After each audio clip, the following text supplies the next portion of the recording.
Today we're going to be delving into something I did not rehearse, so I hope it's going to turn out well. And what we're doing is talking about the iron element.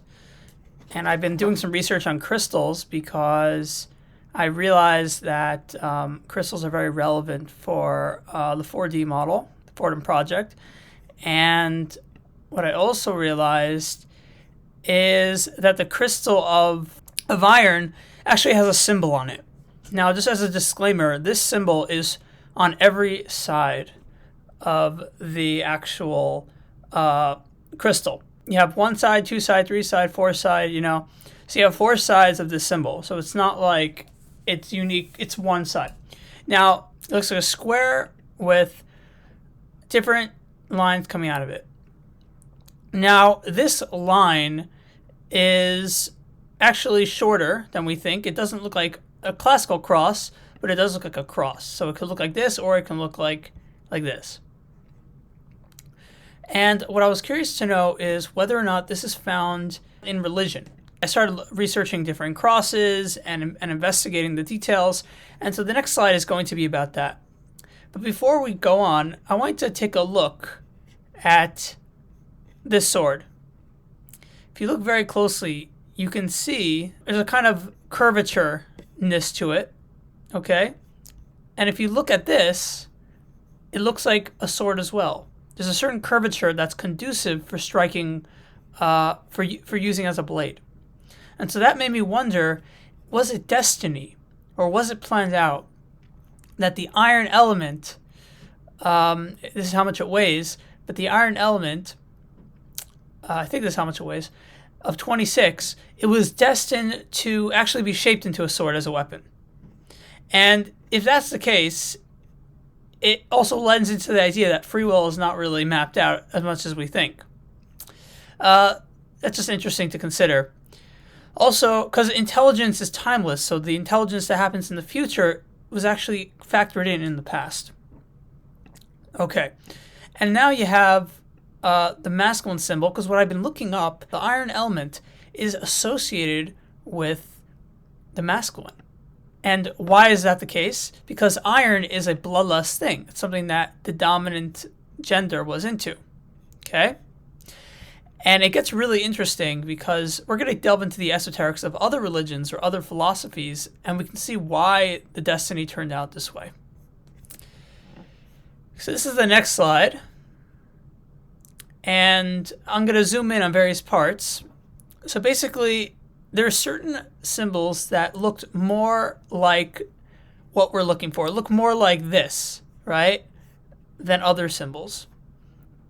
And so what I found was the Canterbury Cross looked more like it, the Celtic Cross looked more like it, and the Coptic Cross variant also looked like it. Okay? And where are those listed? They're Greek. Wherever it was, they're Greek. The ones that look most like the actual metallic element, that they obviously didn't know what elements looked like back then. But it looks the Greeks knew what it looked like. I realized there are certain correlations in other areas. So the first thing I noticed is that there were certain crosses. There were certain crosses like this. Heraldry cross, a Christian cross. It was designated, it was designed for armory. Okay? But the very thing that was designed for warfare tapped into what it actually looks like. Okay? So when it came to warfare and the truth of what it was created for, that's when the element was most accurate to the actual depiction. And I found that fascinating, and we're going to get to that soon. So this is 850 AD-ish. Okay, and this was another version of that, and this is another version of that. I realize this is for sure Christian. It just was used mostly for the armory. So that shows you that maybe they were later on tapping into the mystical aspects of the metal without realizing it. But earlier on, the Christians were not. Maybe it's because they were less focused on warfare. The more focused you are on warfare, the more you're tapping into the fundamental nature of iron. because it connects to your mind and biology. It's like an esoteric thing. That's why I'm talking about this. Now, here's some more crosses related to the Christian world. These were the closest things I could find. To be frank, I don't know if these are actual crosses, but it looked legit. Okay, so that's something worth looking into. I think this is one of the crosses I mentioned over here. Maybe this is Celtic or Celtic. And there's a if I got it wrong, you can obviously mention in the comments. I'll probably put it in the description. And that's that. So this one was very similar to, because instead of a diamond, it's a square. And so that's very similar to what we got over here. And also this is very similar to the Masonic cross. So maybe the Masons knew, but the Masonic cross didn't look that similar. It didn't have this square in it, if I recall correctly. So I left it out as significant. But in terms of the directions and the square, it was close. So this is called the Canterbury Cross. Okay, this is what it looks like. Usually have a gem in the center, but obviously it's not exact because we're looking for a diamond or a rhombus or something.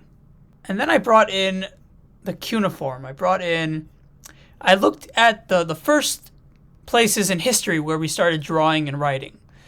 And I tried to find the rhombus, the diamond shaped shape. And I found it put on in, I think it was certain temples. But here is the sun. So apparently it's very similar to the sun. Obviously a little different, but a little outstretched over here. And the sun looks very similar to a cross. And if we go down over here, it's going to become relevant. The fact that it looks like a sun. And we'll get to this soon. Because the sun and the frost go hand in hand in what I'm about to show you. But getting back to the shape itself from cuneiform or Sumerian writing, you see here the sun looks very similar to the rhombus.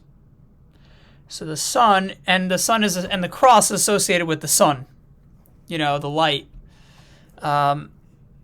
Supposedly, it's supposed to, in Christianity, because that's when the symbol became mainstream. The Greek Christians are the ones who probably knew more about it. Oh, and another thing is I found this, which kind of looked like a diamond, so I kept it in. The letter S, apparently. I think this is cuneiform. Anything else here? Okay, so let's go to the next slide. This is going to be the last slide, I think. All right. So the background is a Greek background. The background over here was, also Greek, but, it's obviously drawn much later. This has all the gods in the background, the goddesses that were relevant during that era when the mythologies were taught. And I found that the Greeks, see here that this looks like a circle, but it also looks like an implied diamond. All right. This one looks like a diamond. Okay, this one was Greek, and this is the most accurate one I found. Apparently this is also Greek, and it's literally the same thing, and this is the only time I found the cross that had a diamond in the center and outstretched shape. Okay. All right, and then if you zoom in over here, there are several crosses that have similarities where I found it. Usually Greek crosses are the ones that have the most similar features, right, to the actual element of Fe, of iron.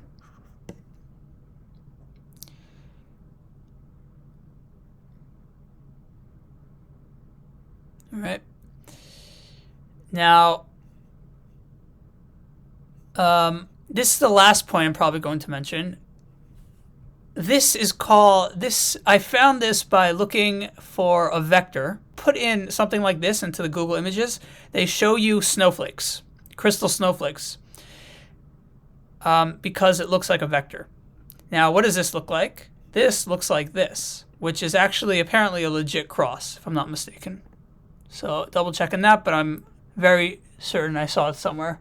So you have a real cross that looks like Greek over here even, and it looks like a snowflake. Oh, my theory is that our planet when it snows water. But on another planet, when it snows metal. It snows iron. Okay? It's just a nice idea that I was throwing out, that if there's another planet like us with living beings and they have a different chemical makeup to process material differently, it might snow metal. And that just made me think of that. Alternatively, and metal, water is life, so their life would be metal. So there's just a different way of viewing reality because they're from a different place in the universe, a different makeup on what gives you life, and so therefore all your principles on how you should behave changes as well. So that's also a factor in spiral dynamics, because how you are biologically influences your psychology and the symbology, which influences the mind and how it evolves, and in turn also the biology perhaps. And proof that the biology can change because of the mind and how the body functions. If you look at, if you do the Wim Hof method in the bathtub and you breathe, you'll start to hear like vibrations. You'll start to hear differently because your biology starts changing. It starts processing things differently. It starts taking in nutrients differently, more efficiently, or in compartments, so that it can make sure that it can fight against the cold in a specific way. And as such, we see here an evolutionary change that can take place literally in days. And one day I was doing the Wim Hof method, I started to hear birds as if they were robots. And if you watch Godzilla, there's a moment where he sounds like he's croaking or squawking, but in a very robotic way. And at that moment, when he did that, it was very similar to the bird that I heard when I was listening, when I was waking up in the morning. And I was like, what is that robotic bird sound? And apparently my mother heard it too. She heard something loud, but I don't think she heard that exact thing. Because my sister was saying that she heard something loud, but it wasn't making that sound, if I recall.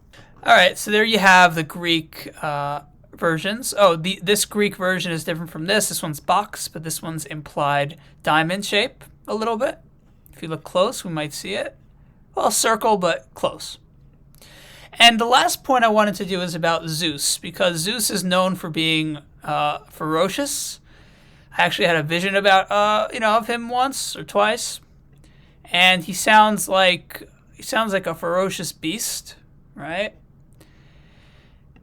And so it could be that this is his nature, and some might argue that he may have created this metal because he likes war so much, he likes fighting, that he wanted that to be instilled in nature. So we fight and not just sit back. He's like the archetype of dominance. I know I said that a different deity was the archetype of dominance, but this is just a different form of it. This is like the raw form, whereas the other archetype I mentioned has a motivation to be respected. This deity has a motivation to be respected so that it can dominate, as opposed to the other deity that wants to be respected so that it can have leisure. It's a difference in approach. So this one is closer to stage beige, and the deity I mentioned is closer to stage red. So, that's how I'm framing it. But obviously this is more of a mythological teaching. It's more of a mythological slide. I think the people more interested who are in choral and don't have a allergy against duality will appreciate this video, and I hope you enjoyed. So if you did, click the like button, share it, subscribe, do whatever you feel like, but definitely keep following. And yeah, if you can donate to my GoFundMe, that'd be great. Visit my Patreon, sign up if you can, be the first. And also check out my Twitter. I just started a new Twitter account, very basic. I deleted, pretty much everything that was non-necessary to have, and you can check that out probably in the description. Hope you enjoyed. All the best.